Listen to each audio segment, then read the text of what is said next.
Esse painel está voltado fundamentalmente para a parte de energia, né? E quem vai abrir a exposição é o Dr. Isaac, que trabalhou com planejamento energético por cerca de 7 anos,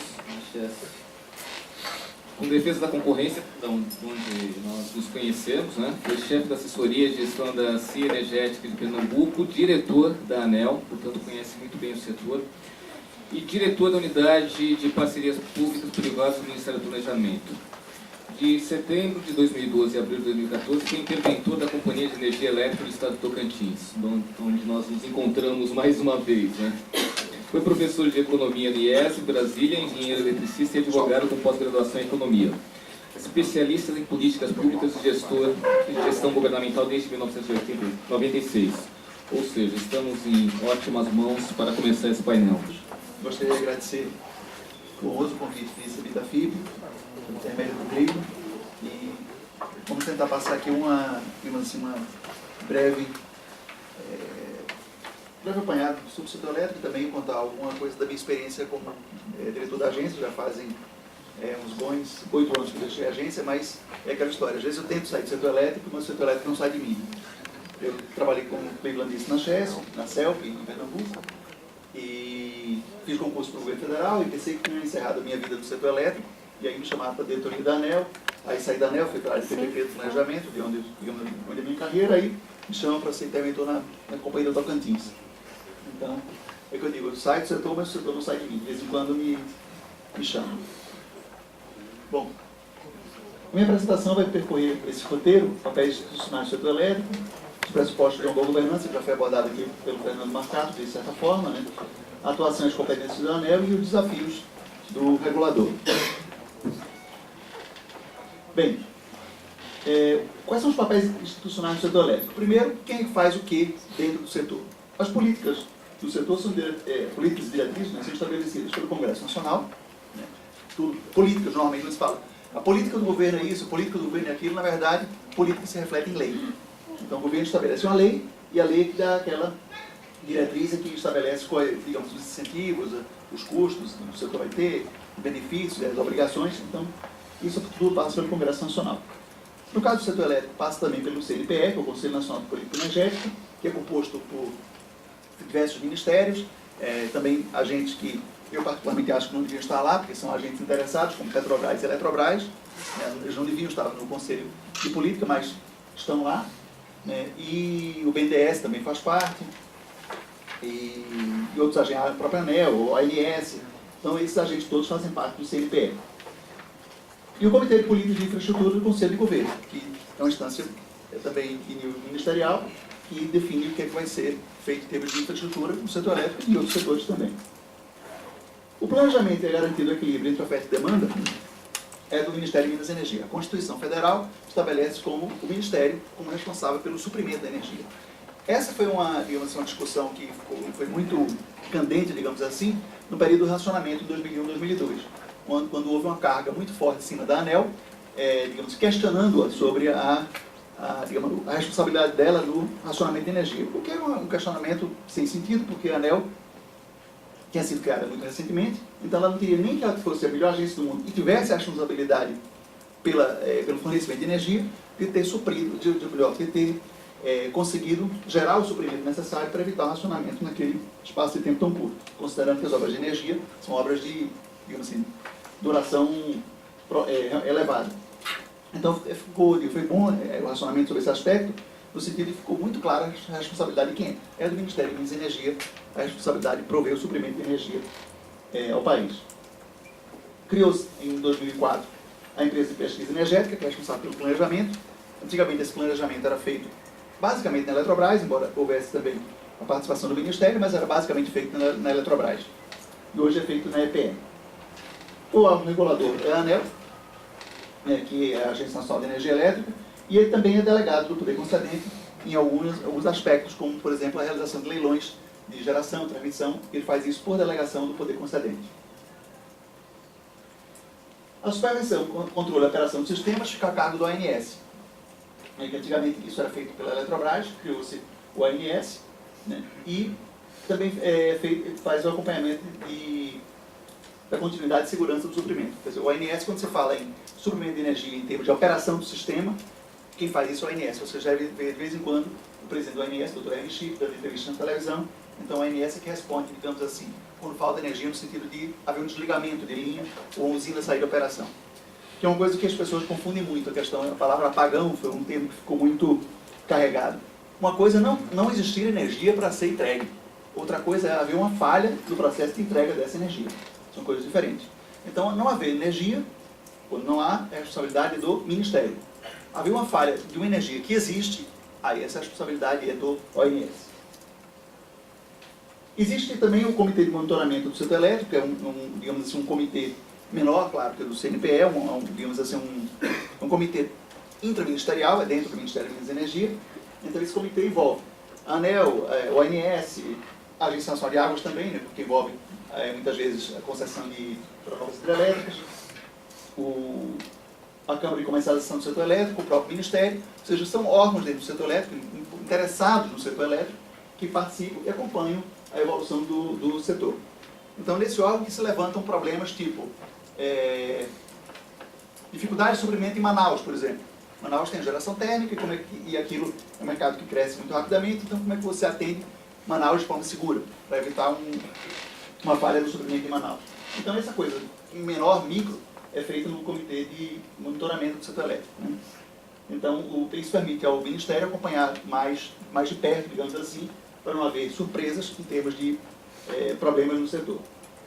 Depois tem a Câmara de Comercialização de Energia Elétrica, que substitui o antigo mercado atacadista, e é onde é feita a liquidação das contas do setor, né? Porque os agentes contratam a geração, os agentes, quer dizer, no caso, as empresas de distribuição fazem contratos com as empresas de geração, e esses contratos são milhares de contratos no setor elétrico, então quem paga quem é que, o porquê, o quando, o quanto, tudo isso é feito numa Câmara de liquidação. E essa Câmara é exatamente a Câmara de Comercialização de Energia Elétrica, que está estabelecida aqui em São Paulo. E quem executa e presta os serviços, ou seja, quem nos faz a energia chegar, são os agentes do setor. Geração, transmissão, distribuição e comercialização. Então, esses são os agentes do setor elétrico que fazem, digamos assim, tudo isso rodar. E o foco, claro, é interesse público. Porque energia é serviço público, e está na Constituição. Então, se tudo isso não funcionar, certo, a gente não consegue atender o objetivo principal do setor, que é atender o público. E a vida do regulador não é uma vida muito fácil, não. Não é uma vida muito tranquila, porque ele vive numa corda bamba. Vocês vão ver como é que a gente tem que se equilibrar. Bem, primeiro, o regulador tem que atender os consumidores. Os consumidores querem qualidade de serviço, querem garantir os seus direitos e uma necessidade tarifária. E a qualidade do serviço é extremamente importante, porque se o regulador se fixar apenas no preço, né, o que vai acontecer? A tendência é o agente que presta o serviço reduzir a qualidade, para aumentar seu lucro. Isso acontece de forma bem clara mesmo, não só no setor de energia elétrica. Em Buenos Aires mesmo, quando fizeram a privatização da Companhia de Águas, não houve cuidado nessa questão. E, claro, você atender a área de favela não é uma coisa lucrativa, não é um mercado atraente. Simplesmente a Companhia de Águas começou a cortar as favelas. Puro simplesmente. Então as pessoas ficaram sem água, né? Porque não era lucrativo. Então, a questão da qualidade do serviço, você estabelecer regras de qualidade, é muito importante. Os consumidores têm toda a razão em exigir. Da mesma maneira, imagine uma indústria, se ela poderia operar com a tensão variando, por exemplo, ou com interrupções no fornecimento. Então, a questão da qualidade, que envolve, no caso do setor de energia elétrica, continuidade, estabilidade de tensão, de frequência, etc., são extremamente importantes e o regulador tem que forçar os agentes a cumprir isso aí. Os agentes, por sua vez, querem a remuneração adequada. E observe que a remuneração adequada, de certa forma, se choca com a qualidade do serviço. Porque se ele quer uma remuneração adequada e tem que dar qualidade, o que vai acontecer? Ele vai ter que aumentar os custos. Mas como a tarifa tem um certo controle, então ele vê a sua margem de lucro pressionada. Né? Ele quer, claro, respeita os contratos, né? E quer regras claras e estáveis também para poder investir. Então, de certa forma, os interesses dos agentes se chocam com os consumidores. A questão da tarifa, já pegando um gancho na sua observação, o governo, na verdade, não é, digamos assim, ele não estabelece o lucro dos agentes. Ele estabelece uma margem de lucro máxima com base no modelo econômico. Mas o agente é livre para operar e tentar reduzir os seus custos e conseguir mais lucro. caso da Inglaterra, que foi o primeiro país que fez isso, é bem emblemático. Quando a Inglaterra privatizou o setor elétrico, os burocratas ingleses, que eu acho que são melhores que os nossos, sem querer nos desmerecer, mas tem mais experiência, mais tradição e tal, eles imaginaram todos os ganhos de eficiência que o setor privado poderia ter.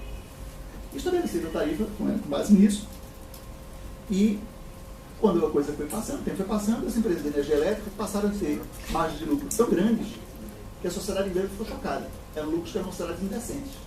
Porque as melhorias que eles conseguiram, o setor privado conseguiu, eram tão grandes que o melhor burocrata inglês não foi capaz de imaginar. Aí, o que aconteceu? A sociedade inglesa pressionou para rever a redução de custos, mas aí entra a história do respeito aos contratos. O contrato dava direito ao investidor de ter aquele lucro. E aí o regulador não pôde fazer nada, aí tiveram que chamar o pessoal da área de defesa da concorrência, foi quem atuou para, digamos assim, apaziguar a coisa e reduziu realmente as tarifas, e foi uma decisão polêmica, foi uma decisão por 3-2.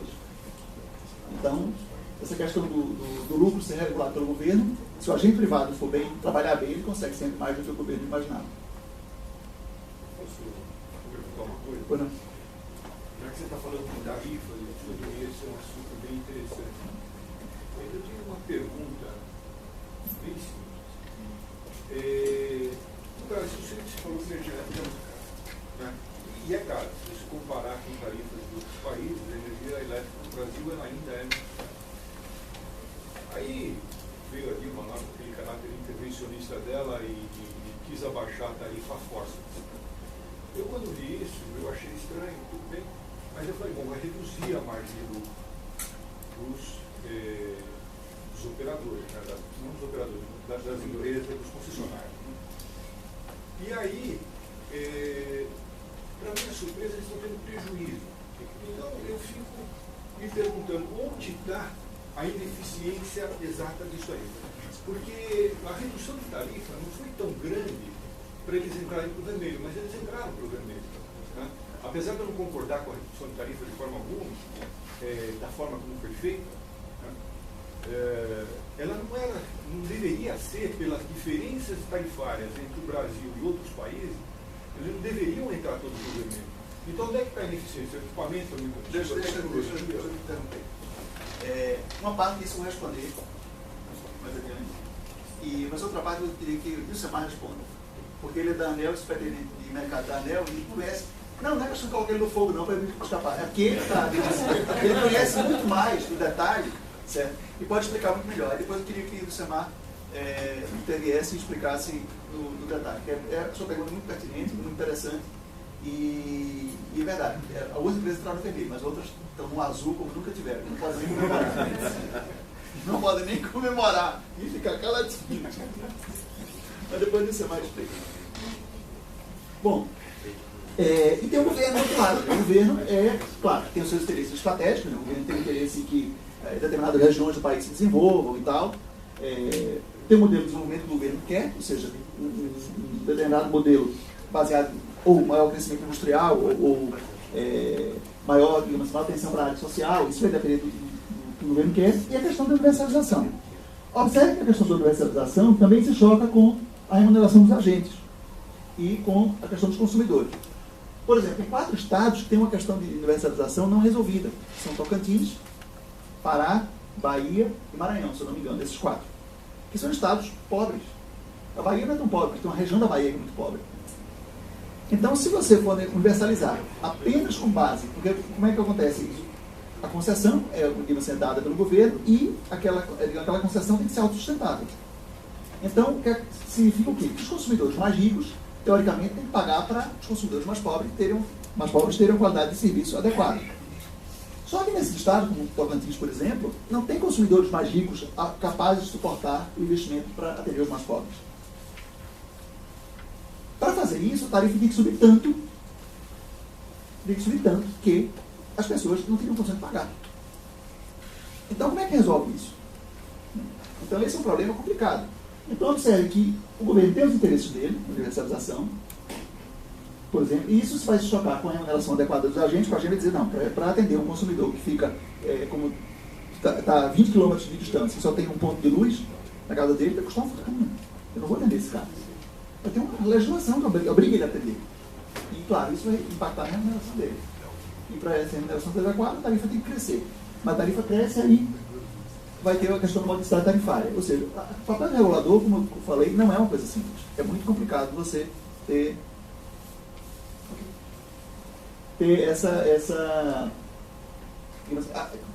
conseguir trabalhar dentro desse quadro. Bom, para regular, como é que tem os papéis dentro do setor elétrico, as competências, né? Regulamentação, no caso da ANEEL, né, da Agência Reguladora.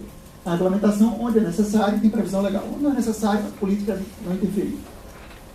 Fiscalização, que é o objetivo dela, principalmente orientar e prevenir, né, essa função educativa e para evitar problemas. E, claro, quando você tem que punir, aí você pune, aplica multas quando é indispensável.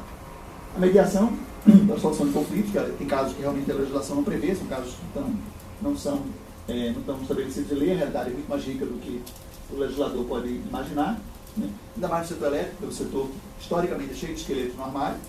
Então, cada vez que alguém... Isso é uma coisa, quando se muda a legislação, isso é uma coisa que pouca gente se dá conta, quando se muda a legislação para atender um determinado caso, faz-se o casuísmo, está se gerando uma exceção. E essa exceção depois, anos depois, aquilo vira um esqueleto. Porque é um caso único, e quando alguém quiser fazer algo semelhante, mas tem aquele caso tal. Ou então você vai resolver aplicar uma regra geral, não, mas tem aquele caso que não se enquadra nisso, e tem o direito adquirido. E aí vai se gerando distorções, e aí torna-se uma coisa muito complicada de administrar. Isso aqui é cheio disso. E a ANEEL também faz os leilões, tanto os leilões de energia, como os leilões de empreendimentos de geração e transmissão, e isso por delegação do poder concedente, que é, no caso, o Ministério de Energia. Quem controla a ANEEL? Aí tem o Senado Federal, né, que tem o controle da Comissão de Fiscalização e Controle, e o controle aí já mais sutil, que é o controle via Comissão de Assuntos Econômicos, que faz essa batina dos diretores. Tem as audiências públicas, os requerimentos de informação, que as comissões mandam para a ANEEL, tem o Tribunal de Contas da União, e tem a Controladoria Geral da União, essa é a questão mais administrativa. A questão do Senado, isso vale para todas as agências reguladoras, é um ponto que precisa passar por um aperfeiçoamento institucional muito grande. Está tudo muito bonito na legislação, Senado Sabatina, etc, etc. Mas o que a gente vê na verdade é que as sabatinas, eu falo de cátedra, que é sabatinado, as sabatinas são meio faz de conta, né? Porque normalmente quando o governo manda o nome, a base aliada já vai aprovar mesmo, isso vai para qualquer governo, então, sabe, aquilo é irrelevante. E isso não é só para a ANEEL. Por exemplo, eu me lembro de uma sabatina de um diretor do CAD, um procurador-geral do CAD, né, que eu trabalhava no CAD, que ele chegou e disse lá, claramente para os senadores que não entendia nada do assunto, certo? E que era um neófito, porque a área dele era de direito penal, mas pronto, mas tinha sido indicado e pronto. E foi votado, aprovado, e foi para o CAD e pronto, bom. E a mesma coisa, aconteceu, na época havia um outro conselheiro do CAD sendo sabatinado, e um senador, né, o Jefferson Pérez, que era aquele criador de casa do Amazonas, disse, olha, eu estou vendo o currículo dele aqui e ele não corresponde ao que está previsto na lei, que é notório saber jurídico e econômico. Não tem nenhuma das duas coisas. E aí os 3 senadores do Estado, do indicado, disseram não, porque, curiosamente eram 3 partidos diferentes. Cada um elogiou mais o outro, o que ia ser indicado, e foi aprovado. O Jefferson Pérez saiu da sessão, não votou, né, mas ele foi aprovado e foi conselheiro, etc, etc. Então, na verdade, foi? Não foi Cleveland. E então, quer dizer, o Senado tem uma parcela de culpa importante na questão de falhas na agência reguladora, de problemas de decisão e etc. O Poder Judiciário, em tese, ele pode rever os atos, como eu disse, não é muito comum, mas pode rever. O Ministério Público, de vez em quando, toma algumas questões e literalmente inferniza a vida das agências, né? Precisando de método de racionamento, tinha um procurador especificamente que mandou literalmente centenas de requerimentos para a agência, e isso, claro, dá um trabalho enorme para responder, tal, porque a agência tem um monte de besteira, dá trabalho responder besteira, é mais difícil responder besteira do que coisas sérias. O Poder Executivo tem a Secretaria de Controle, a ANEEL tem um contrato de gestão, é a única agência que tem isso, né, que foi criado tinha isso, depois os outros não fizeram. Também se comprometer a cumprir as metas do PPA, e tem o controle social pela sociedade, entre a imprensa, conselho de consumidores, etc. E a transparência, ela leva a um aumento de eficiência do controle social, né? E, claro, a um melhor benefício em termos de regulação. E aí a ANEEL é um caso bem específico e bem interessante, porque a ANEEL ela tem reuniões públicas de deliberação desde outubro de 2004. E isso é extremamente importante. E a única agência, 10 anos depois, é a única agência que faz isso. Na época, eu me bati muito com o antigo diretor-geral, o Zé Mário Arco, que estava no final do mandato dele, e eu insisti muito para a gente fazer as reuniões públicas. E o argumento era o seguinte: olha, as reuniões do Supremo Tribunal Federal são públicas, do TCU são públicas, as do CAD, esse negócio, bilhões de reais, como Casamberg, Nestlé Garoto e outros, são públicas. O que é que se discute na ANEEL que não é público, que não pode ser público? O que é que tem então, assim tão grave que não pode ser? E isso vale para a Anatel, vale para todos. A Anatel, se não me engano, até hoje, quem trabalha na Anatel é você. Já foi. A Anatel, a pauta de reunião, sabe-se depois que aconteceu. É uma coisa esquisitíssima. Agora mudou. Finalmente, depois de quantos anos mudou. Mas antes a pauta de reunião era secreta, digamos assim. E os agentes têm acesso à pauta antecipada, pode se manifestar no processo e tal. Então, a gente conhece para ele o que é que vai ser discutido, né? Tem acesso a todo o processo, ou seja, tem acesso à manifestação técnica, tem acesso à manifestação da Procuradoria, e então isso permite ao agente saber, digamos, o que é que vai ser discutido, qual é, muitas vezes, a orientação da decisão que vai ter. Não há surpresas. Né? Não há surpresas. Inclusive, na época que se discutiu isso na agência, dizia, não, mas isso, quando o cara pega o parecer da Procuradoria, mais ou menos já está ali o caminho, quase está entregando o ouro. Eu digo, ora, primeiro, o papel da agência não é causar surpresas. Esse não é o papel da agência. Segundo, se não fosse assim, né, das duas uma, ou a diretoria era temerária, tomava decisões ilegais, né, ou então a Procuradoria era incompetente. Então não há problema nenhum que a decisão da Procuradoria, quase sempre, 99% dos casos, seja na mesma direção da decisão da diretoria. E a questão do Código de Ética, que a ANEEL também tem, e foi, acho que a primeira agência a implantar um Código de Ética, não sei se as outras implantaram. Tem 64 conselhos de consumidores na agência, né, que são representados na agência, cada um para cada concessionário. Tem o site da ANEEL, né, onde os agentes e o público geral têm acesso aos contratos de concessão, relatórios de fiscalização, tarifas, índice de qualidade, está tudo na ANEEL. É o site que ganhou vários prêmios de melhor site na área. Outra coisa foi a norma de sigilo de documentos, que era outra coisa que na agência era assim, meio assim, sem uma regra específica, né? Por exemplo, houve um apagão, desligamento, etc, etc. Aí o relatório do ANS, não, isso é secreto, a imprensa pedia, não pode divulgar. Por que não pode divulgar? No setor público, a regra é a publicidade de tudo. O sigilo é a exceção e precisa ser motivado. Então não há por que fazer sigilo. Então tem uma norma de sigilo de documento, tem coisas que realmente são sigilosas, tipo, qual vai ser o índice de reajuste tarifário de uma empresa que tem ações na Bolsa? Aí isso realmente tem que ter mais cuidado, porque isso gera outras repercussões. Então, aí, determinadas coisas são sigilosas, mas aí tem uma regra para seguir isso. E uma norma de tramitação de documentos, para acabar com aquela história do despacho axilar. Né? O cara botar o processo embaixo do braço, vai para uma sala, vai para outra, vai para a sala, vai para outra e tal, e o processo se perde. Onde é que está o processo? Ninguém sabe onde está, porque ninguém tramitou oficialmente, regularmente. E, na verdade, a agência reguladora ela é um órgão burocrático, então tudo tem que estar protocolado direitinho, tem que ter os carimbos, tem que ter as assinaturas, tudo certinho. Né? Então, a ANEEL também tem uma norma de tramitação de documentos, que permite você exatamente ter esse acompanhamento, né, através da internet e tal.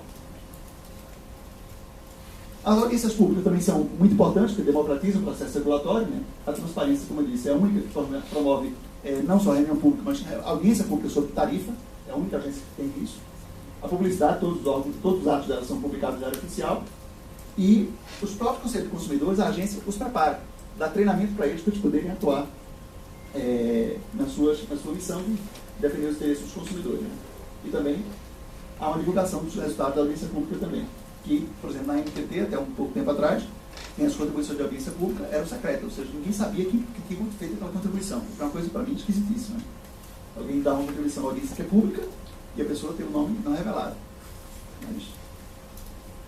Bom, as audiências públicas são realizadas localmente, por teleconferência, e o desafio é aumentar a participação dos consumidores, que, infelizmente, como sempre é muito complicado, muitas vezes os consumidores não participam da melhor forma.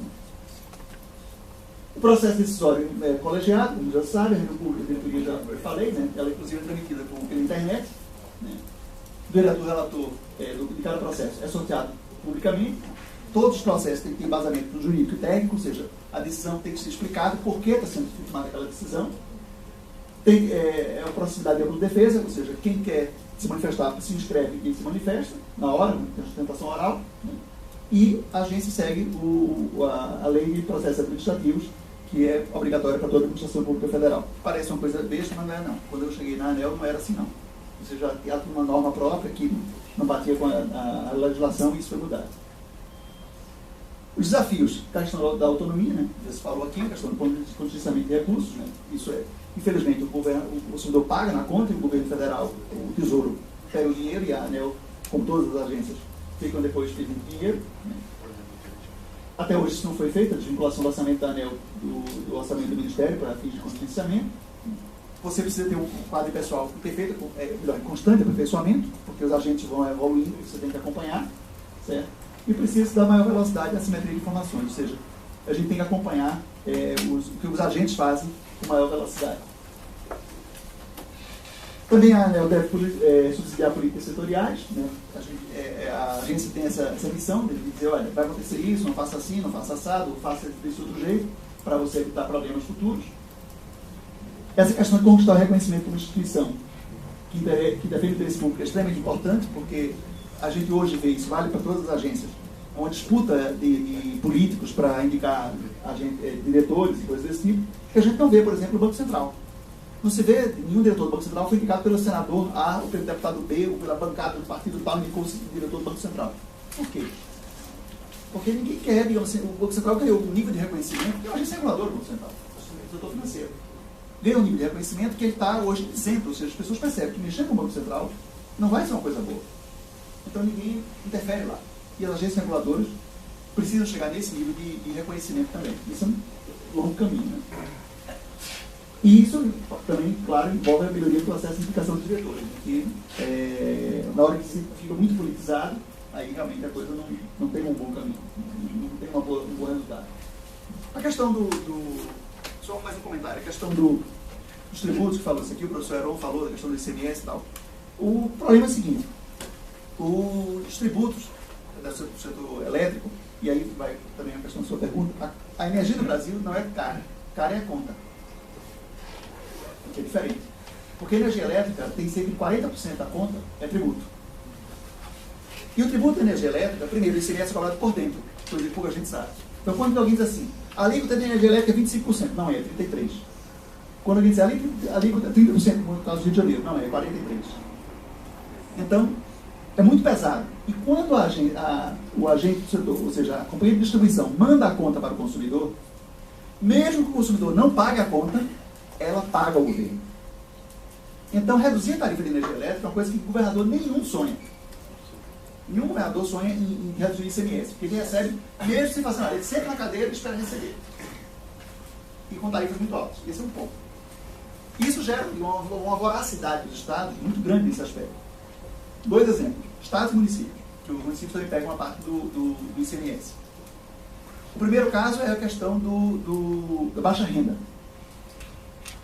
Sempre o ICMS incidiu sobre a conta de energia normalmente, sobre o valor do consumo, se incidia aquilo ali. Sergipe e Espírito Santo se deram conta, em um determinado momento, que a baixa renda era uma tarifa subsidiada, com desconto. E veja o absurdo da coisa.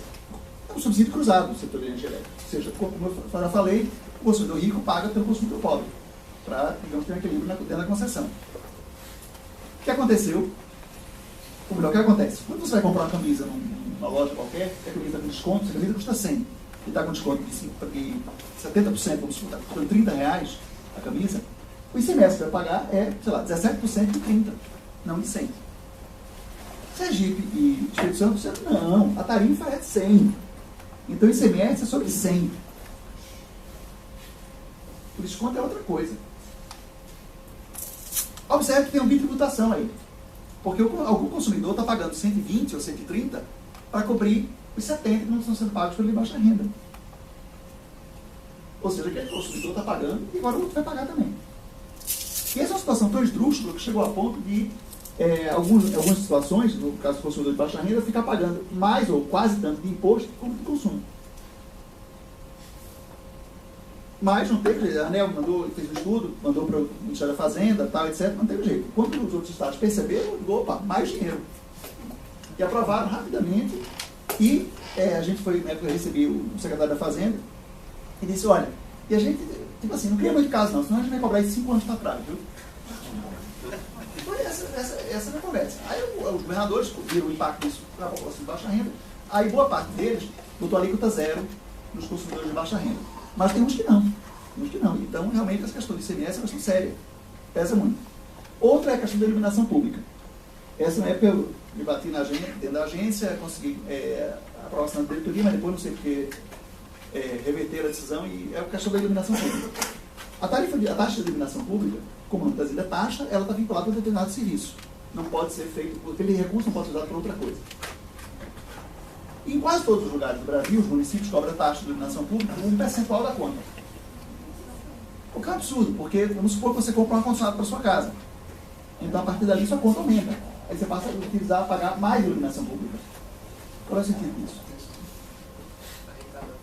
Sim, não há justificativa para isso. Depois você paga um edifício, você paga a tarifa do seu apartamento, né, e paga a taxa referente àquele consumo. Mas a tarifa comum, dos elevadores, etc., também incide a iluminação pública. Os elevadores não consomem iluminação pública. Então tem essas coisinhas dentro da conta, essas particularidades tributárias que mereceriam uma discussão mais aprofundada.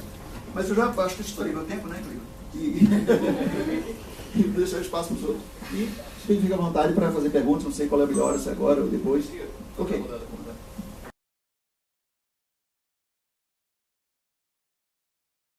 A área sou muito complexo, até eu iria sugerir aí para a organização do próximo MBA, que trouxesse ex-diretores e presidentes de agência, porque realmente hoje em dia, depois de 13, 14 anos de funcionamento das agências, você já tem uma experiência concreta, quer dizer, além do modelo teórico, você já tem os casos que confirmam a necessidade e os casos que esculhambam também a atuação das agências, né? E isso não está escrito em livro nenhum, né? Eu acho que é muito importante se avaliar as experiências ocorridas, né? Eu acho que essa é uma oportunidade desse curso. A minha apresentação ela se prende mais à questão do modelo de leilões de energia elétrica. Eu imaginei que o modelo aqui discutido na mesa era mais, não o modelo setorial, mas a questão do modelo de leilões que está mais na berlinda, está mais na discussão, né? E até eu fiz mais um contraponto ao modelo, né? Para levantar discussão. Eu trago uns pontos de crítica, na verdade, né? Mas eu vou procurar mixar um pouco a parte do gás, que eu acho relevante, para que a gente consiga cobrir aí nos 25 minutos cravados, atender aqui a expectativa. Bom, o modelo do setor elétrico só tem essa unanimidade, né? Todos os agentes e todas as associações, elas falam exatamente isso, que ele precisa ter segurança de suprimento, energia a preço competitivo, sustentabilidade socioambiental, estabilidade jurídica e regulatória. Então são só 4 itens, né? Parece simples a gente atender a todos. Quando eu falo de modelo do setor elétrico, então eu vou falar, vamos dizer, um minutinho do que é esse modelo de leilões, que certamente muitos de vocês conhecem, que são o modelo de leilões de energia que são executados com base em planejamento da EPE e feitos pela ANEEL. Esses modelos visam atender o mercado de distribuição de energia elétrica através da contratação das geradoras e substituiu, vamos dizer, os modelos anteriores existentes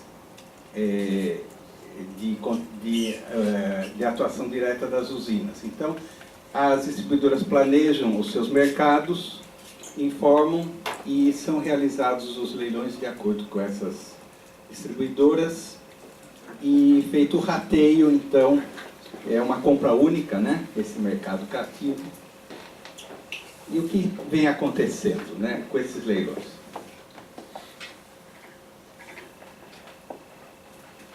Esses leilões, eles contratam usinas, basicamente, com base em uma necessidade imediata, ou necessidade de 3 anos, ou necessidade de 5 anos. Elas compram energia de geração eólica, de geração hidráulica, de geração termoelétrica nas suas várias fontes, como carvão, como óleo combustível.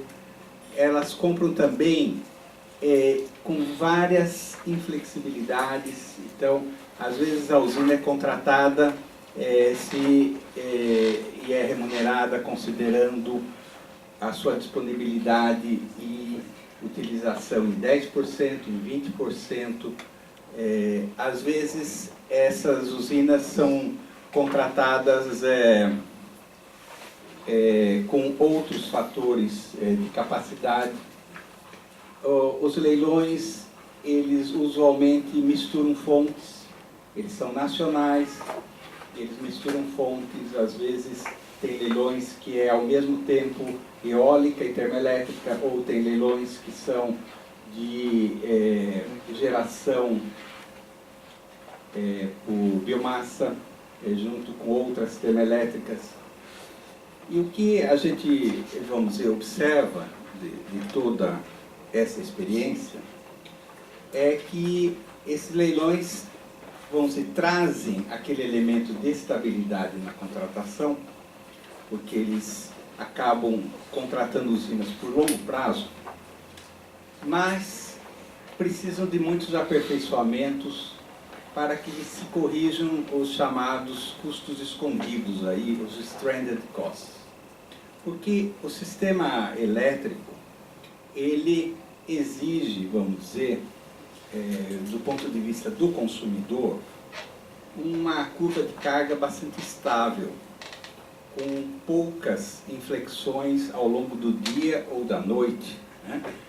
São inflexões já muito conhecidas e calculadas. E quando você contrata, vamos dizer, um conjunto de fontes e com um sinal econômico muito forte, porque às vezes elas são contratadas para 10%, para 20%, você induz tecnologias e combustíveis que nem sempre vão ser aqueles que ao longo da vida útil, são contratos longos de 20, de 30 anos que essas fontes são feitas, e ao longo desse tempo, elas muitas vezes, o sistema precisa que elas operem de outra forma.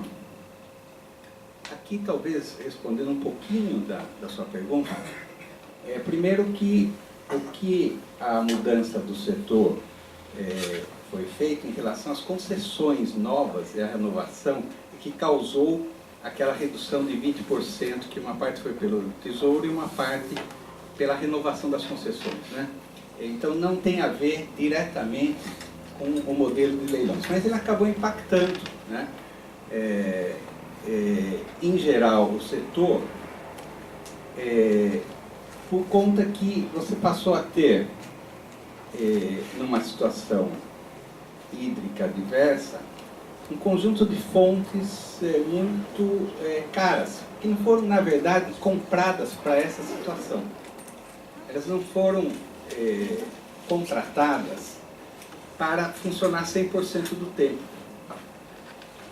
Você tem um parque de termoelétricas, por exemplo, absolutamente obsoleto no país, né? E ineficiente. Por quê? Porque os contratos foram feitos para elas funcionarem 10% do tempo, como era o modelo hidráulico há 10, 15 anos atrás, quando você tinha reservatórios, e os reservatórios cobriam toda a curva de carga com folga. Essa situação mudou. Você não pôde mais construir usinas com reservatórios, porque isso é uma dádiva de Deus, e também pelas questões ambientais.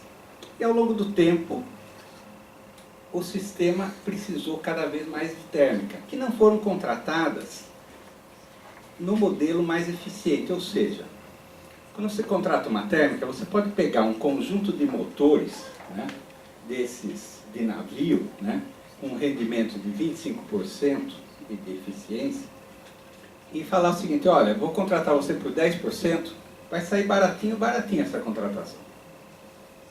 Só que se você precisar gerar energia mais tempo com ela, com esses motores, vai ser muito caro. O combustível é caro, é um diesel, né?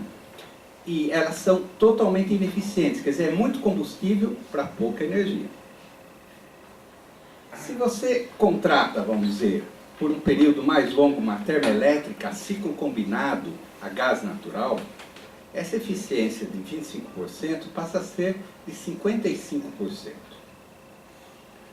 E ela, para funcionar bem, vai precisar compor a curva de carga de forma permanente, como são as nucleares. Quer dizer, funciona na base. Essa descontratação de carga de base fez com que, numa situação hídrica como a que vivemos, fosse necessário acionar todas essas termoelétricas ineficientes e contratadas de outra forma. Então, essa é uma condição. Qual é a sugestão?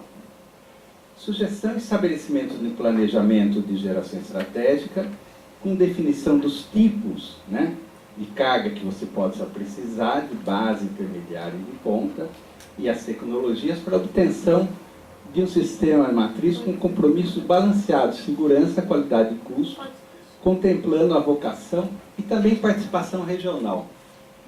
Outra crítica que se faz é que os leilões não são regionais, eles são para o Brasil.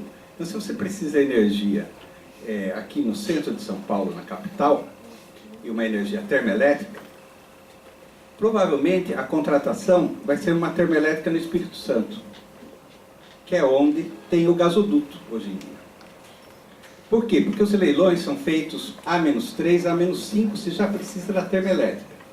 E você, para entrar no leilão, você já precisa do contrato de gás.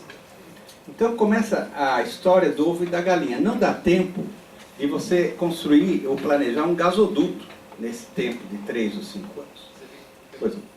Só para explicar, talvez todo mundo seja familiarizado com A-0, A-3. Pois não. Então, quando você faz o leilão, você está fazendo um leilão de compra de uma fonte hidráulica ou termoelétrica, uma fonte de geração, e você exige que ela passe a funcionar para ser A-3, daqui 3 anos você disponibiliza energia. E se é A-5, daqui 5 anos você disponibiliza energia. E ganha aquela que ofereceu o menor custo, em relação ao custo de referência estabelecido pelo governo. Só que daí é feito um contrato e você congela isso por 20, 30 anos. Ao longo desse tempo, as tecnologias mudam, né? As necessidades mudam, e aquele leilão ele foi oportunista. De repente, naquele instante, não existia um contrato de gás. Então você contratou carvão por 30 anos, e pode ser que 3 anos depois você já tenha gás. Aí sinto muito. Então, essa inflexibilidade, ela traz estabilidade de um lado, mas uma falta de compromisso ambiental com custos e com tecnologia. Então, com todo esse conjunto, né? Quando a gente fala aqui eu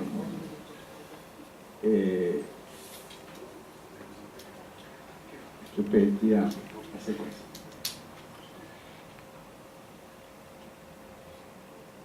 Prazo de contratação.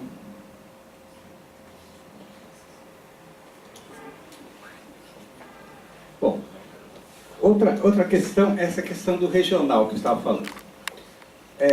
A contratação é por fonte, mas não é regional, é para o país. Então, de repente, o centro de carga, onde está precisando a carga é São Paulo, e você acaba contratando a termoelétrica no Espírito Santo. Por quê? Porque é exigido um contrato de gás.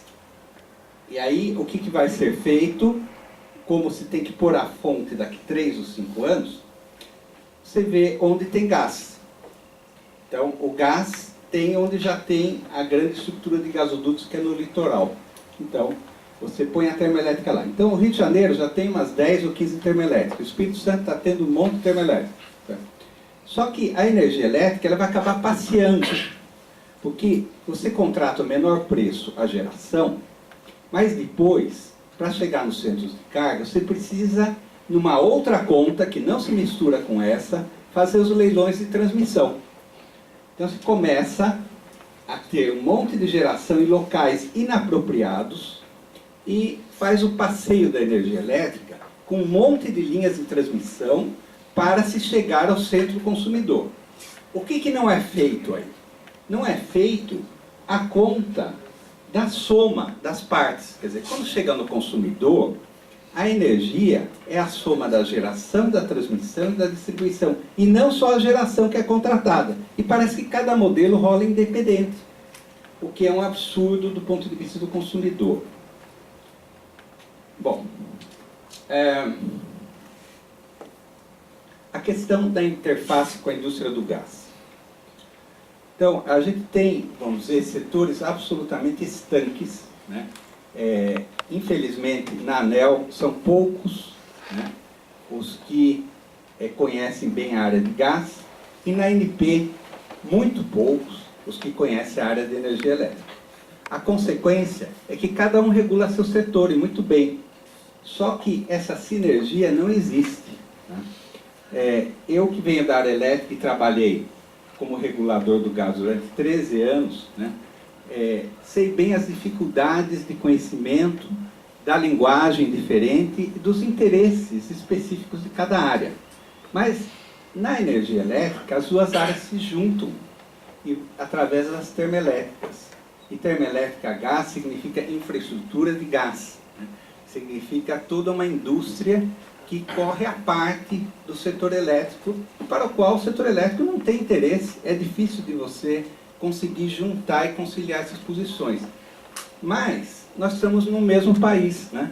Nós estamos no Brasil, que interessaria convergir e uma indústria ajudar a outra na medida do possível, né? E você buscar conjunção. Essa questão dos leilões está explicitada aqui nesse primeiro parágrafo, né? O modelo não enxerga que, caso fosse construído um gasoduto, as termoelétricas poderiam ser instaladas de acordo com sua vocação de localização junto ao centro de carga, trazendo maior confiabilidade ao sistema. Para quem já estudou, passou pela graduação, né, os princípios da termoelétrica é elas estarem localizadas nos centros de carga para que você tenha uma maior confiabilidade do sistema. E no caso até de um sistema interligado como o Brasil, todo o sistema cair, você mantém a termoelétrica junto ao centro de carga, trazendo para os setores emergenciais essenciais de forma a suprir essas necessidades. No entanto, no modelo atual, as termoelétricas se transformaram, vamos dizer, em mais um vetor na área de energia e com localizações diversas. Eu vejo que se houvesse um planejamento mais integrado com o setor de gás, né, e o setor de gás não se desenvolve se você não tiver essa integração com o setor elétrico. Por quê? Porque para você levar um gasoduto até uma região central do país, por exemplo, Brasília, né, você precisa de um âncora. E esse âncora só pode ser a termoelétrica, já que Brasília não é altamente industrializado. Então, o consumidor natural seria a termoelétrica. Então, se você pensar no setor elétrico, talvez a termoelétrica faça sentido em Brasília, para reduzir os apagões, né? Apagões não, a palavra errada, né? Os desligamentos, né? Em Brasília, para você melhorar, vamos dizer, estabilizar o sistema, ou em questões emergenciais. No entanto, nunca vai ter essa termoelétrica por esse modelo. Por quê? Porque você precisa do contrato de gás quando licita a termoelétrica, que tem que ser construída em 3 ou 5 anos. Qual vai ganhar? Aquela do litoral, onde já tem. Então, daqui 100 anos, continuaremos a perpetuar essa situação e não haverá gasoduto para o centro do país, né? E está resolvida a questão. E, logicamente, uma rede de gás ou a distribuição de gás canalizado tem um conjunto de outros interesses, né? Uma vez que você já tenha o transporte viabilizado.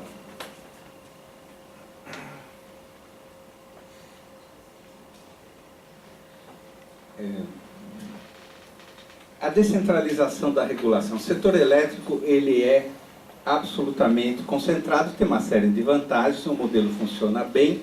A ANEEL eu considero a melhor agência de regulação do Brasil, em termos de estrutura de pessoal, em termos de transparência, em termos de qualidade da regulação.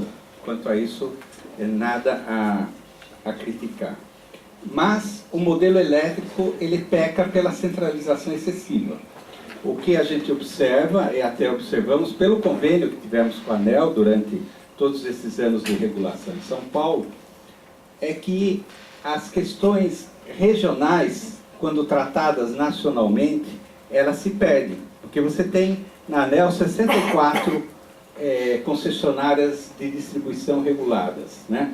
Você não tem um especialista na ANEEL para cada concessão, nem poderia ter, seria inchar o quadro da ANEEL, né? As questões do Estado de São Paulo, o Estado de São Paulo conhece melhor do que a ANEEL. As questões do Estado do Rio de Janeiro, o Estado do Rio de Janeiro conhece melhor do que a ANEEL. Tem pontos que a regulação deveria considerar a descentralização. Na parte de qualidade, por exemplo. A regulação geral, entendo que deva continuar federal. Mas na parte de qualidade, as necessidades são muito diferentes em cada estado, né? Um apagão, desculpe, um desligamento de energia em São Paulo, as consequências são dramáticas, né? Você vai ter gente presa nos elevadores, vai ter os faróis todos parados, o trânsito insuportável, questões de segurança muito complexas, muito mais talvez do que num outro estado ou no interior mesmo do estado de São Paulo. A questão da emergência, no caso de desligamentos, é crítica no estado de São Paulo. Talvez as companhias de eletricidade mereceriam, né, ter o dobro ou o triplo das turmas de emergência, né, que hoje existe. Agora, isso é custo de operação e manutenção. Quando a ANEEL faz a tarifa, né, ela vai buscar uma tarifa padronizada, uma empresa padronizada, e de modo que não ocorram grandes distorções em relação a outros estados, na parte de qualidade de serviços. Com isso, como tem uma grande concentração urbana, a tarifa, por exemplo, da Eletropaulo é uma das mais baixas do país, né? Muito bom. Eu acho que foi um excelente trabalho de modicidade tarifária. Só que, para a população, pode ser que valeria a pena checar um compromisso de uma tarifa 10% mais cara, né, e você ter um conjunto de qualidade superior na Grande São Paulo. E seria quase que imperceptível, porque estaria ainda assim entre as tarifas mais baratas do Brasil. Então, essa percepção é bastante difícil, né? E, ainda que tenhamos um convênio de regulação, de fiscalização dos serviços, ele se atém à fiscalização, ele não se atém à regulação, que é toda exercida no âmbito federal. E com esse exemplo eu procuro dar que em várias outras áreas também, talvez onde você tem uma regulação federal, valeria a pena ter uma inserção regional para que as questões regionais fossem melhor resolvidas, sem perder as diretrizes nacionais. Então, um misto de regulação, eu acho que seria muito bem-vinda para o atendimento do consumidor, né? E a modicidade tarifária é um dos elementos, mas não é todos os elementos a ferro e fogo. Temos aí? Menos isso. Bom, sobre o modelo de concessões. Essa alteração nas concessões, ela trouxe, na verdade, uma grande instabilidade para o modelo, né? Não que não pudesse ser feita a alteração das concessões para uma não renovação das concessões. Acontece que eram reivindicações das empresas de 6, 7 anos, 8 anos, e não havia decisão. As decisões anteriores sempre foram no sentido da renovação. Então houve uma quebra de expectativa muito grande, né? Não é ilegalidade, houve uma quebra de expectativa. Isso trouxe uma instabilidade grande ao setor, né? E toda instabilidade ela tem seu preço. Todo investidor, mediante um cenário de instabilidade, né? Ele vai precificar de outra forma.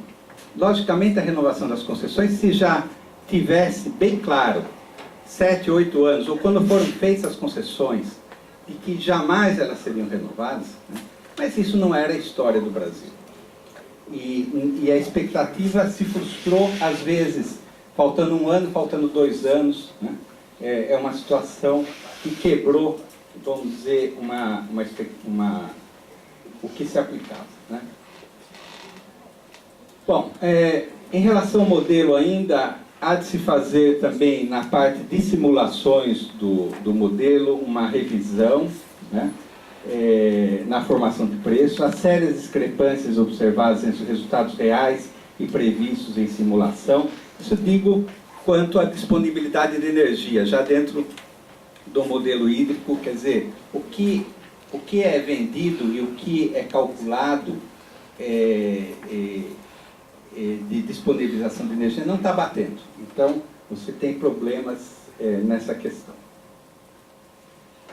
A necessidade de uma adequada remuneração para projetos estruturantes, e aí eu entro também até na área do gás, também para aqueles gasodutos de interligação, de interesse, termoelétricas com armazenamento, hidroelétricas para funcionar de ponta, ou seja, uma motorização em hidroelétricas existentes, com sinal econômico adequado, para que você tenha incentivos para que você faça esse tipo de projeto.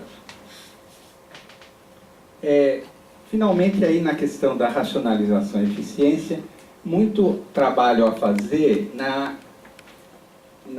questão de eficiência global do sistema, misturando elétrico, combustíveis de modo geral, inclusive o gás. Porque os sinais econômicos são os mais absurdos.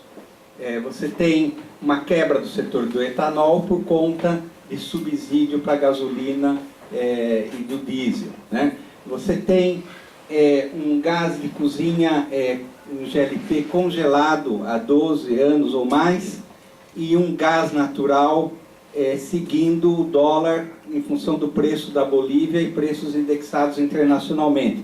E quer que a companhia de distribuição de gás vá competir com o GLP congelado, né? Então, em todos os setores, né, você poderia ter benefícios se você tivesse políticas coerentes, porque daí venceria o mais competitivo, né, mas numa base real tributária e numa base real de custos, né? Mas como está, é uma concorrência deletéria para todos os setores. Você incentiva um setor e depois ele quebra, como é o setor de etanol. Obrigado.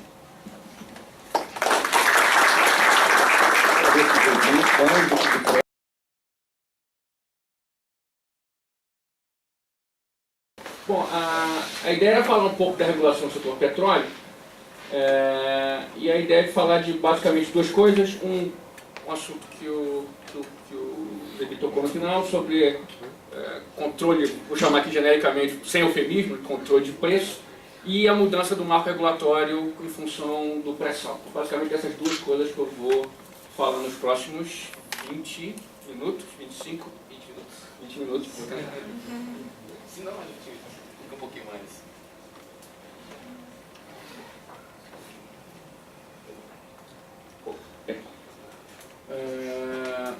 Para quem não está familiarizado, basicamente essa é a cadeia produtiva do setor petróleo. A gente está aqui embaixo, somos os consumidores finais. Lá em cima estão os produtores de petróleo, Petrobras, Exxon, Chevron, que vendem esse óleo para as refinarias, que refinam, vendem para os distribuidores, por sua vez vendem para os... Estou simplificando as coisas. Por sua vez vendem para os revendedores, para os postos de gasolina, que vendem para a gente que está ali na ponta. Com a lei de petróleo 97, basicamente o que aconteceu é que você introduziu competição, pelo menos potencial. Não, eu quero o laser point. Bom, na parte de refino, distribuição e revenda, foi instituída a competição, né? Teve um período de phasing out de 97 até 2002, se não me engano. A parte de produção de petróleo, de certa forma, foi regulada. E eu vou dizer depois por que, afinal de contas, precisa de regulação na parte de que a gente chama de AIP, exploração e produção de petróleo, e por que, de certa forma, pelo menos na parte de refino, que eu vou falar mais, a coisa da competição foi para inglês ver. O Brasil tem uma situação peculiar, que é o país onde a utilização de biocombustíveis, estou falando aqui principalmente de etanol, é mais disseminada. Você tem 50% da nossa frota que podem rodar com etanol, 47 flex nas carros antigos que só podem ser movidos a álcool, que só usam gasolina. E aí por quê? Porque o preço da gasolina tem sido mantido artificialmente baixo. Você inviabilizou, tornou não eficiente o uso do etanol pelo consumidor final, e isso se reflete, essa redução da demanda se reflete também nas condições de oferta. Na medida que hoje os mercados de etanol e gasolina estão ligados pelo lado da demanda, pelo simples motivo que 50% da frota hoje chega no posto de combustível e pode escolher qual combustível usar. Há 20 anos atrás, você, para trocar de combustível, tinha que trocar de automóvel. Agora é uma decisão que você faz compra a compra. E quando você amarra o preço da gasolina, de certa forma não. Você está amarrando também o preço do etanol, e mais ainda, mais do que segurando artificialmente o preço, você tornou a formação do preço do etanol completamente fora do controle dos empreendedores que hoje vão investir em capacidade de produção de etanol. Então, quem vai colocar, a ideia é, pergunta, quem vai colocar dinheiro numa usina, ou ampliar a capacidade de uma usina, se ele não sabe exatamente como o preço daquele produto é formado? Não por acaso, a gente tem tido nos últimos anos pouquíssimo investimento em ampliação de capacidade de etanol. Hoje o Brasil importa etanol dos Estados Unidos, ainda que o BNDES tenha aberto linhas especiais para financiar aumento de capacidade no mercado de etanol.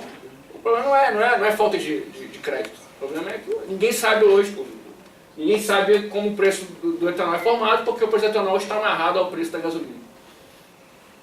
Então, no fundo, o que tem acontecido é que o que tem acontecido no refino, eu estou falando, falei em competição para inglês ver, o que tem acontecido no refino nos últimos 15 anos, quer dizer, você teve a quebra do monopólio de direito, mas não de fato, porque a Petrobras ainda manteve uma posição dominante no segmento de refino, e como a União é o principal acionista da Petrobras, o preço doméstico da gasolina é formado dentro de um gabinete em Brasília.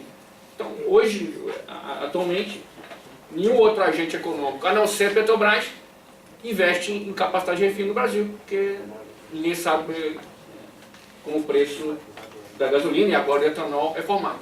Essa anomalia do mercado de gasolina, de certa forma, foi transferido para o mercado de etanol, e a gente está percebendo isso da pior maneira. Será que existe outra maneira de perceber isso? Então, no fundo, eu quis falar disso primeiro, retomando as palestras da primeira sessão, mais gerais. A pergunta é: qual é a falha de mercado que justificaria a intervenção do governo nesse mercado? Nenhuma, não existe. Controlar a inflação, enfim, não é uma falha de mercado que justifique a regulação. Não por acaso, lá em 97 foi previsto que esse mercado deveria ser competitivo. Falhas de implementação, isso, no caso específico do refino, isso não se tornou realidade, e hoje o governo tem capacidade de decidir qual é o preço que vigora no mercado doméstico, e nem sempre essa escolha é a melhor do ponto de vista do longo prazo. Então, é só para ilustrar um pouco os pontos que foram feitos no primeiro painel, de que isso aqui é uma regulação, entre aspas, à procura de uma falha de mercado. Na verdade, nesse caso não existe. Não há por que regular o preço de um produto que, a princípio, o mercado é potencialmente competitivo. O que nos leva à exploração e produção. A pergunta é, qual é a fase de mercado que justificaria a regulação da exploração e produção de petróleo e gás? E aí a fase de mercado principal, com várias delas, é o problema do common pool. A ideia é que se o reservatório de petróleo fosse um milkshake, quanto mais canudinhos você espetar no milkshake, menos petróleo você consegue recuperar, ou menos, usando a analogia do milkshake, menos milkshake você consegue tomar. Tem as coisas do geólogo, explica diminuir a pressão do reservatório, você tem um ponto ótimo de quantos canudinhos você vai espetar lá no seu milkshake. Então a melhor configuração de mercado não é a competição. O governo tem que regular para garantir que o número correto de canudinhos vão ser espetados no milkshake. Então, por isso, não só no Brasil, em boa parte dos países, o direito de explorar áreas, jazidas petrolíferas, é delegado a partir de leilões. E você dá um monopólio para uma determinada empresa em determinada área geograficamente bem definida. Os Estados Unidos é um pouco diferente, mas da maneira deles eles também tentam corrigir esse problema do common pool.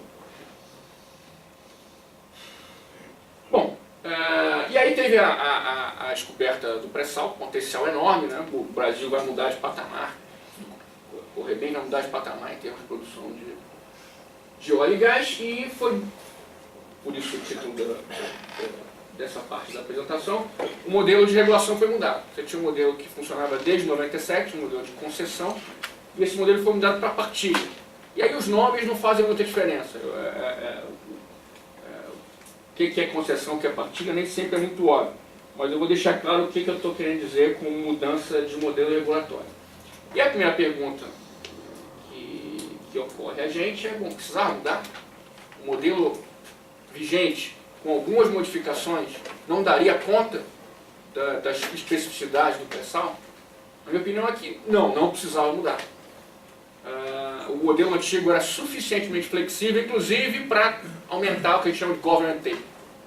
Basta você sem mudar o modelo, basta você ajustar as participações especiais. Isso já era feito. Campos maiores e mais produtivos têm alíquotas de participações especiais maiores. Campos menores, inclusive, nem pagam participação especial, só pagam royalties. Então, se a preocupação era se a sociedade se apropriar de uma parcela maior dessa riqueza, o modelo antigo dava conta perfeitamente. Bastava ajustar a cobrança das participações especiais.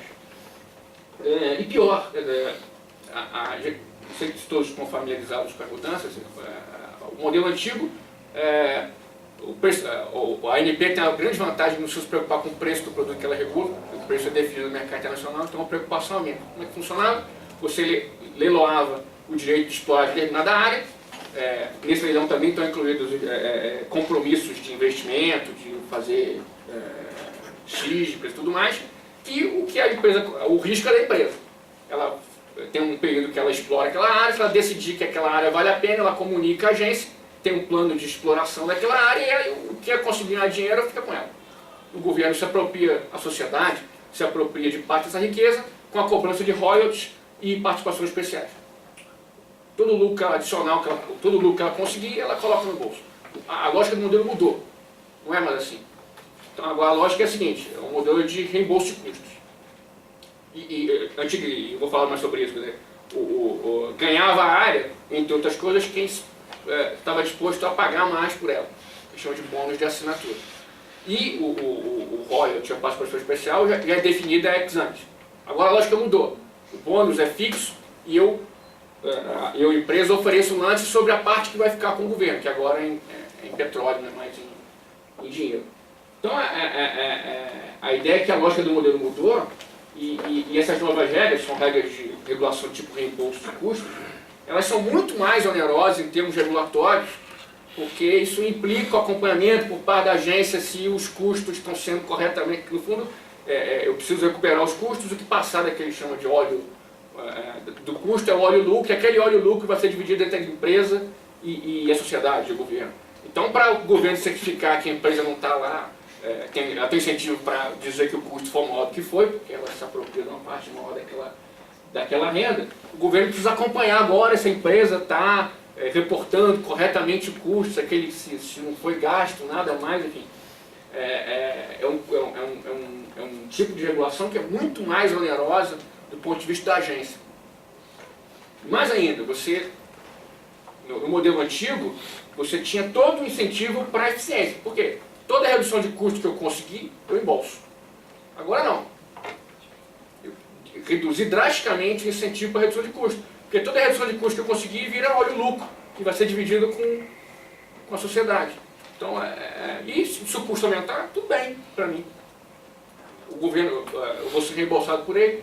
Então você passou do modelo que cria incentivos para a eficiência para um modelo que é muito menos poderoso em termos de criação de incentivo para a redução de custo e para a eficiência.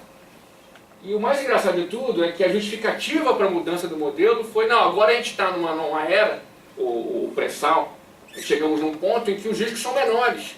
Então o modelo precisa ser modificado. Mas é engraçado, esses modelos em que os custos são reembolsados é desenhado justamente para o caso em que o risco é maior. Ou seja, você mudou toda a regra de um setor que funcionava razoavelmente bem na direção contrária à justificativa que você ofereceu. Se agora eu tenho menos risco, se agora se as províncias petrolíferas de pré-sal oferecem menos riscos aos empreendedores, a mudança que deveria ocorrer é justamente na direção contrária. Ou, dito de outra maneira, o modelo então vigente ele se adequava muito bem às características que se avizinhavam com a descoberta do pré-sal. E aí a pergunta que fica aqui, um pouco provocativo, mudou para quê? Nessa esteira das mudanças que um pouco eu já descrevi aqui, uma mudança importante alguém já mencionou em alguma apresentação, é a volta da Petrobras como operador único.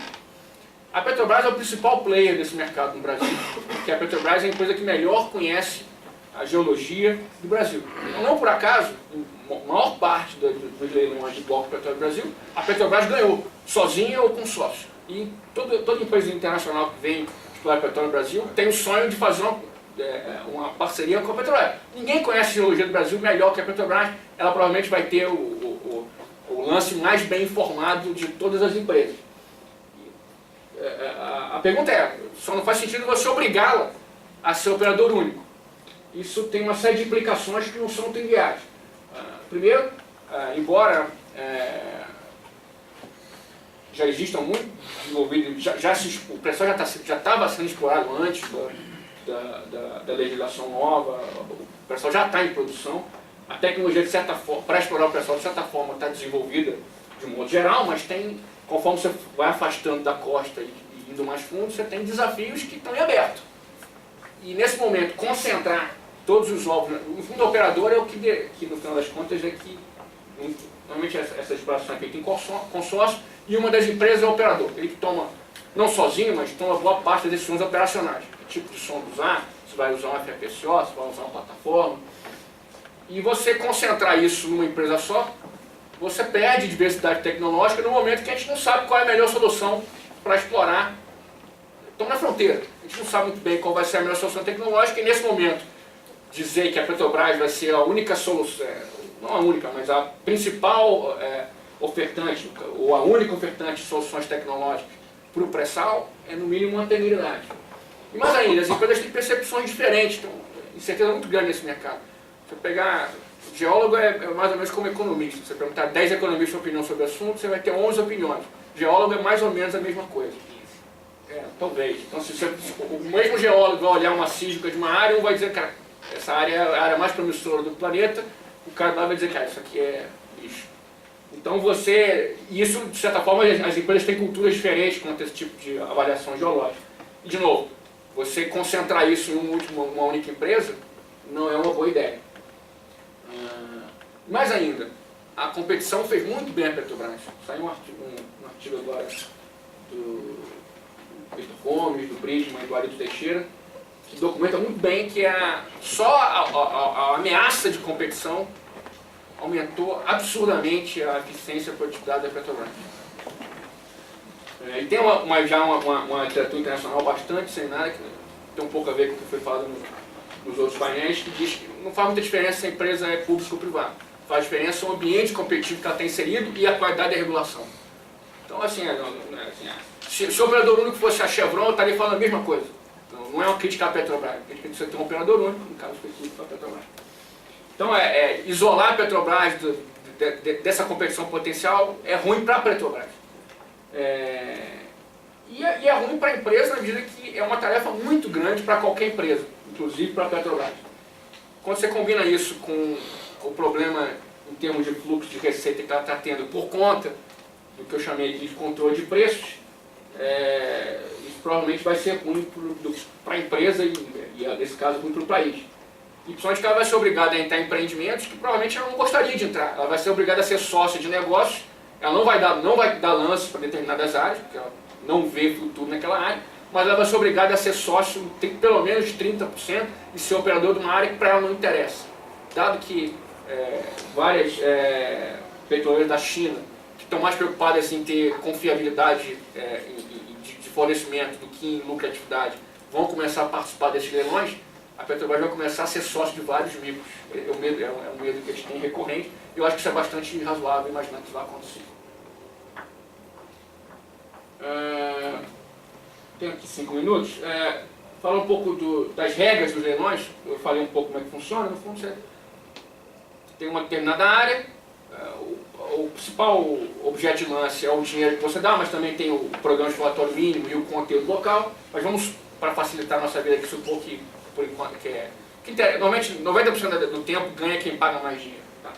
Está chamado em pontos, mas para facilitar a nossa vida, vamos usar até o pagamento monetário. E aí a regra mudou, né? Antigamente eu pagava, o objeto do lance era o bônus de assinatura, o pagamento que você faz de antemão, e os royalties das participações especiais estavam definidos, eram fixos, né? Definidos em lei, não, em regulamento. Agora é o contrário, o bônus é fixo e você dá o lance sobre quantos % do óleo lucro você vai dividir com o governo ou sociedade. Então mudou a lógica do leilão. Isso é bom, porque isso provavelmente é a única uma avaliação positiva da mudança do modelo que eu vou fazer até o final da apresentação, embora isso não precisasse mudar o modelo para mudar isso. Qual a intuição econômica disso? A ideia é que o pagamento agora é contingente ao sucesso. Eu só preciso pagar royalties de participação especial, ou só preciso dividir o petróleo com o governo se eu achar petróleo. Então eu posso ser mais agressivo no meu lance, porque eu só pago em caso de sucesso. No bônus de assinatura eu pago de antemão. Depois eu vou descobrir se tem petróleo ou não. Então eu tendo a ser menos agressivo no meu lance, porque eu tenho que levar em consideração que aquilo pode dar errado, e no caso do petróleo der errado, uma grande maioria das vezes. Então essa parte de você colocar o lance na parte que é contingente ao sucesso é um avanço. Mas você não precisava mudar o modelo todo, bastava modificar a regra do leilão, que é um objeto de lei. Agora, e os leilões funcionavam muito bem. Davam conta do que a gente chama de maldição do vencedor, a ideia é que o petróleo, que a gente chama de um objeto de bem comum, né? O valor do petróleo está lá embaixo é o mesmo para todo mundo, né? É a quantidade de petróleo que tem vezes o preço que você espera dele. Então não é igual um quadro, né? Que cada um dá um valor idiosincrático para o quadro. E isso gera um problema que, sabendo disso, chama de vencedor. Então a ideia é que se você ganha, dá um lance muito maior que o seu rival, provavelmente é uma péssima notícia. Então, sabendo disso, eu corrijo o meu lance para menos. Se eu não corrijo. O do Ike tem mais coisas envolvidas, não é? Tem mais coisas envolvidas, mas de certa forma é um caso diferente.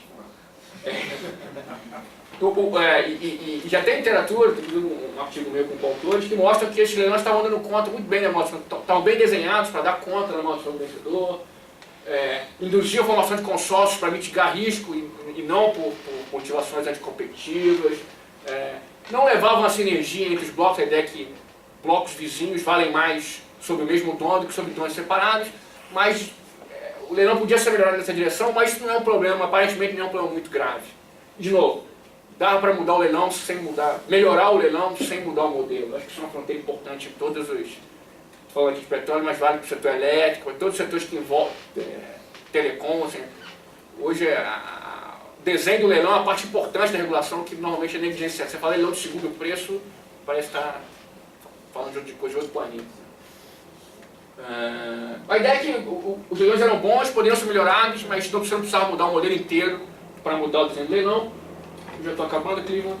E aí a ideia do conteúdo local, que é uma política muito mal desenhada, eu não vou entrar em detalhes aqui, a ideia é que e aí o comentário que eu vou fazer é o seguinte, eu fui a uma reunião na Anatel, sobre rumos do setor e tudo mais, e fiquei espantado. A Anatel parecia uma agência de fomento à indústria. Regular o setor telecom, ou qualquer setor, já é uma tarefa complicadíssima. Já toma muito tempo de regulador, a figura da corda bamba, não consigo fazer uma figura melhor. E os caras estão esticando a corda bamba do lado para andar. E essa corda bamba interfere na vocação primordial do regulador, que é fazer o balanço entre consumidores, empresas e o governo. Aí você colocou mais um outro player naquela equação super delicada, que são os fornecedores de equipamentos.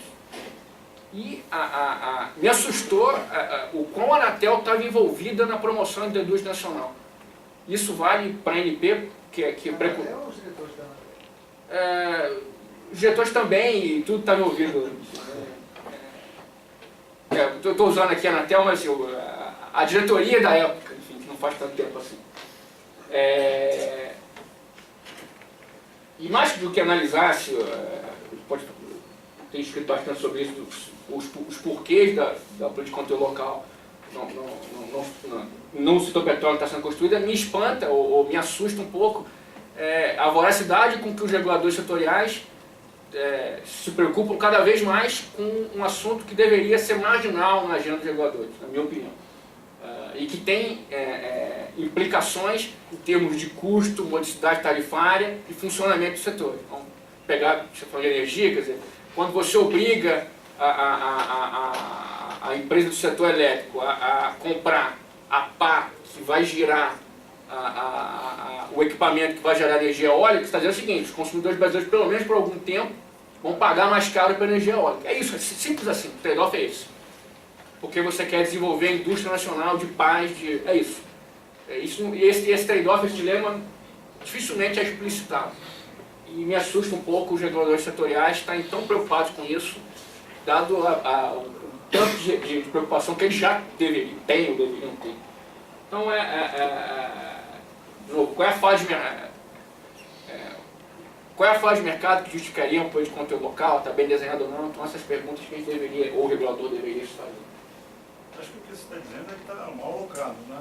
Pode ser política de governo, não de regulação. Sim, do mesmo modo que eu assim, se você quer subsidiar o preço da gasolina, ótimo, política pública. Não estou dizendo que é bom ou ruim. Localização é aquele gráfico que mais de um apresentador colocou. Né? Então, separar as funções. Ok, eu acho que subsidiar o preço da gasolina, do diesel, é uma política pública meritória. Ótimo.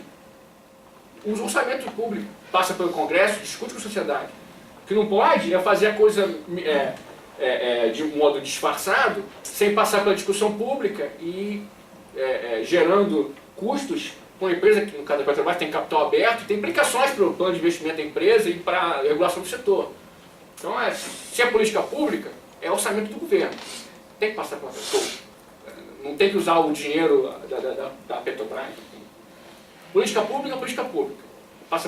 O fórum para discutir é o Congresso Nacional. Pode discutir a qualidade do nosso Congresso, mas é o fórum em democracias adequado para discutir esse tipo de política.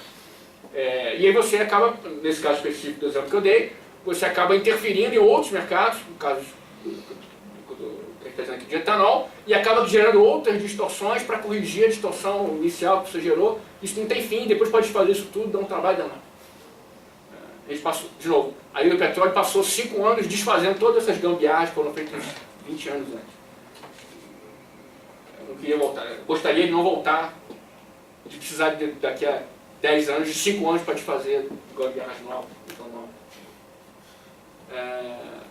Na minha opinião, na parte de AIP, você não precisava ter mudado o regime regulatório por conta do pré-sal. O regime antigo funcionava muito bem, obrigado, e dava conta era possível ser facilmente adaptado para dar conta das especificidades do pré-sal, que nem são tão especiais.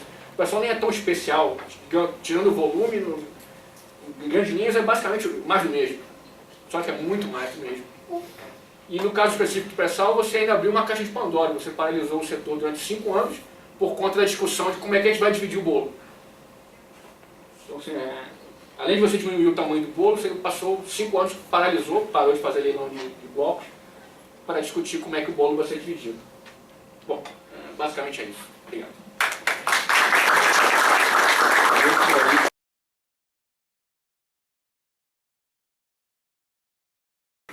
Bom, meu nome é Rui Botese, eu sou do Conselho de Consumidores na CPFL, em Campinas. Eu gostaria de perguntar, são 3 perguntinhas bem rápidas. Para o Isaac, por favor, se não me engano, a ANEEL ela é uma autarquia ligada ao Ministério das Minas e Energia. Sim. Caso diferente da Anatel. A Anatel não é ligada a nada, ou seja, tem autonomia plena. Não, todas elas são vinculadas aos ministérios. Aos ministérios. Não, a Anatel não consta isso, pelo menos que eu li na documentação. Inclusive questionei a BAR sobre isso. Por que a Anatel não está vinculada ao Ministério das Comunicações? Isso de fato. É? Não, mas regimentalmente parece que não está. Todas elas estão. Cada uma está vinculada ao ministério. Eu queria ver isso em documento, né? Porque parece que não. Bom, eu acho que das federais tem diferença. Está na lei de criação da Anatel. Como? Acho que está na lei de criação da Anatel. Creio que não. Então é uma das coisas que eu queria que ficasse ligado sim ao Ministério das Comunicações, no caso da Anatel, que ela tem autonomia, diz que não tem nada a ver com o Ministério. Perfeito.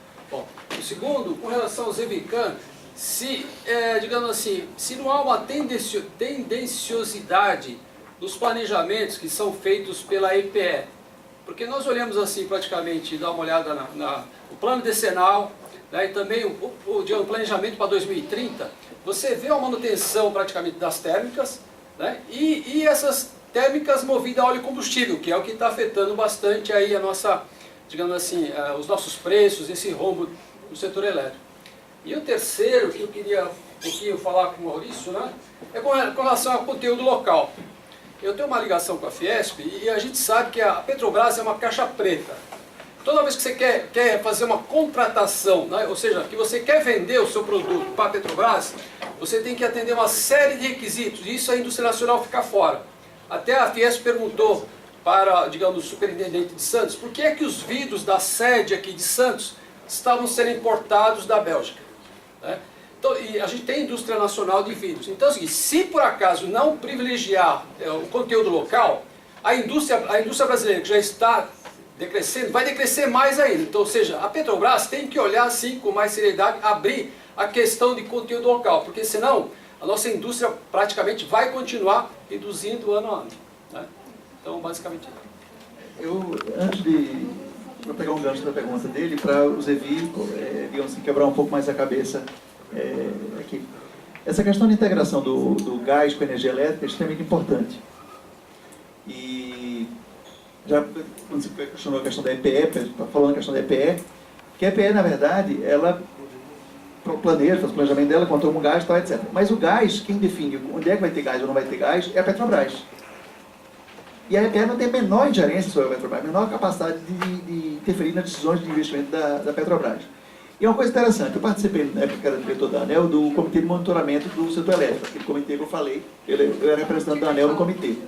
E era uma coisa engraçada, porque apresentava-se lá o cronograma de obras do setor elétrico, e aí depois vinha a Petrobras, mostrava o cronograma de obras dela, depois que houve o racionamento, aquele negócio todo. Aí a Petrobras colocava assim, entrada do gasoduto nordestão, por exemplo, do Espírito Santo e tal. Aí colocava lá, vamos supor, isso em 2003, 2004. 2010, 2012, 2013 e tal, etc. Aí, eu, inconveniente que sou, digo, mas isso é no começo do ano ou no final do ano? Porque para o setor elétrico faz toda a diferença. Porque tem um regime e tem uma cheia no meio do caminho, né? Então faz toda a diferença. Você entra no começo do ano ou no meio do ano. Aí eles sempre olhavam assim, entre eles, como que diz assim, para a gente não faz nenhuma diferença, vai entrar no dia que a Petrobras quiser que entre. Simples assim. Certo? A Petrobras, na verdade, ela é uma nação amiga, eu não posso como uma nação amiga. Ninguém a controla, na verdade. Né? Ninguém a controla. E uma coisa, para você ter uma ideia de como ela age, coisa interessante em relação a isso, é o caso das térmicas emergenciais, particularmente do Nordeste. Uma coisa que pouca gente sabe é que em 2003 houve ameaça de racionamento no Nordeste de novo. Houve racionamento em 2001, 2002. Em 2003 o Nordeste teve outra ameaça de racionamento. E a Petrobras tinha uma série de térmicas que ela fez em sociedade, uma delas que era a Termo Ceará, em sociedade com a Ike Batista. Né? E a Petrobras, o detalhe, ela construiu a térmica em sociedade com a Ike Batista e arrendou a metade do AIC. E essa termoelétrica, que deveria ser movida a gás, a Petrobras sequer construiu o gasoduto para a térmica. Ou seja, era uma térmica que jamais iria funcionar. E estava recebendo por isso. E estava recebendo por isso, estava na conta do consumidor. Ou seja, na verdade, qual era a jogada? Como o setor elétrico tem um centro de planejamento que prevê 5% de risco, ou seja, um racionamento a cada 20 anos, o que é que acontecia? A Petrobras estava pensando o seguinte: bom, durante 19 anos não tem risco de racionamento, eu ganho dinheiro. No ano que tiver racionamento, eu tenho uma multa de R$250, que era o previsto no contrato. Com detalhe, no racionamento de 2001 2002, o valor da energia chegou a R$684. Ou seja, é um tipo de contrato onde ela só tinha um risco, que era ganhar muito dinheiro. Era o único risco que ela corria no contrato. Né? Quer dizer, isso é a empresa pública fazendo em relação aos consumidores do país. Então, aí eu coloco a sua pergunta sobre a Petrobras, e o EPE, etc., e a questão que o Zevi falou da integração do planejamento entre energia elétrica e gás. Como controlar, como trazer a Petrobras para o cercadinho, digamos assim, e fazer ela participar desse planejamento e cumpri-lo. Eu acho extremamente difícil. Que a ANP definitivamente não controla a Petrobras. Definitivamente não controla. Então, fica a provocação. Então, se o Maurício quiser também... Mas é em relação ao planejamento aí. Por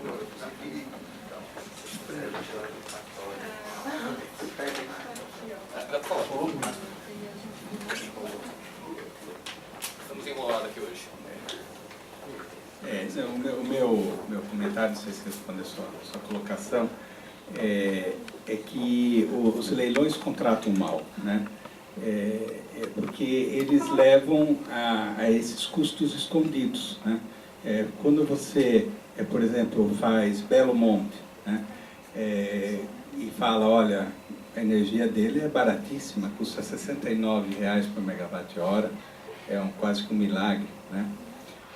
Mas Belo Monte, ela produz energia, né, entre 3.000 e 11.000 megawatts, né? E daí você precisa construir a infraestrutura que vai levar essa energia. Você constrói essa infraestrutura para 3.000, para 6.000 ou para 11.000. Se você construir para 11.000, as linhas de transmissão lá cruzando o Amazonas, né, certamente boa parte do ano esse equipamento vai ficar ocioso. Se você construir para 3.000, né, para quem você vai vender os outros 8 quando a usina não funcionar, né? Então, no fundo, quando você dá esse sinal, você, em algum lugar desse país, você vai ter que construir os outros 8.000 em uma outra termoelétrica ou outras fontes de energia, com todos os equipamentos também de transmissão, para completar os 11.000 quando aquela não estiver funcionando. Porque ninguém na indústria ou na casa usa ou 3.000 ou 11, ou 3 ou 11, certo? É sempre um valor mais flat, né? Então isso, na verdade, você não está considerando a soma dos custos e não está considerando os custos escondidos de outras fontes de geração que você vai precisar complementar. Da mesma forma, as energias ambientalmente apoiadas, que são a solar e a eólica, né? Ninguém controla o vento, ele vai existir quando, naquele ponto, for possível, né? E o consumo não é dessa forma. Então, em certa proporção, o sistema consegue absorver. A partir de um certo ponto, né, quando ela se torna significativa na curva de carga, outras fontes vão precisar ser construídas para complementar a energia dessas fontes, né? Isso, onde que está no modelo? São custos escondidos. Então, o que a gente observa, quando são feitos esses tipos de contrato, né, com pouca flexibilidade, com custos de geração todos contratados pela disponibilidade, você está fazendo uma ótima tarifa na data zero. Mas provavelmente ao longo dos 30 anos você está fazendo um péssimo negócio. Que se sucederão situações em que você vai precisar diversificar a sua curva de carga cada vez mais, né? E aí aquela usina é obsoleta. Aquelas emergenciais do Nordeste que foram contratadas com motores diesel, Depois dos 5 anos que elas já estavam pagas e sucateadas, foram contratados por mais 20 anos. Que eram motores, né, que já eram velhos, já eram usados na maior parte, motores navais, né, de baixíssima eficiência, foram recontratados por 20 anos e estão gerando 100% agora na crise. Com que eficiência e com que custo? E usando óleo diesel. Né? Então quando você chega a esses 800, tem usinas funcionando com R$1.000 por megawatt-hora, 1.200, você fica sonhando com aquela termoelétrica de 300 que funcionaria flat o tempo todo com alta eficiência. Né? Então essa é a principal crítica que eu coloquei na minha apresentação. Gente, eu vou ter que usar da minha posição dominante aqui, vou abusar dela para encerrar esse painel. Nós começamos às 2 horas da tarde, as pessoas precisam almoçar. O que não quer dizer que os nossos colegas aqui não estejam dispostos a responder qualquer pergunta individualmente que houver. Certo? O senhor quer dar a resposta para ele da lei da Anatel? Pode falar. É a Lei 9.472, de 97, artigo 8º, caput, que fala que a Anatel é vinculada ao Ministério das Comunicações. Ok, eu peço desculpa a todos por ter que cortar, mas a gente tem uma agenda cheia e as pessoas estão disponíveis aqui se vocês quiserem tirar qualquer dúvida. Tá? Agradeço muito a presença de todos, em particular dos nossos excelentes expositores. Acho que vocês tiveram uma boa ideia do que é o setor de energia e quais os problemas que nós vamos enfrentar daqui para frente. Obrigado, peço uma salva de palmas.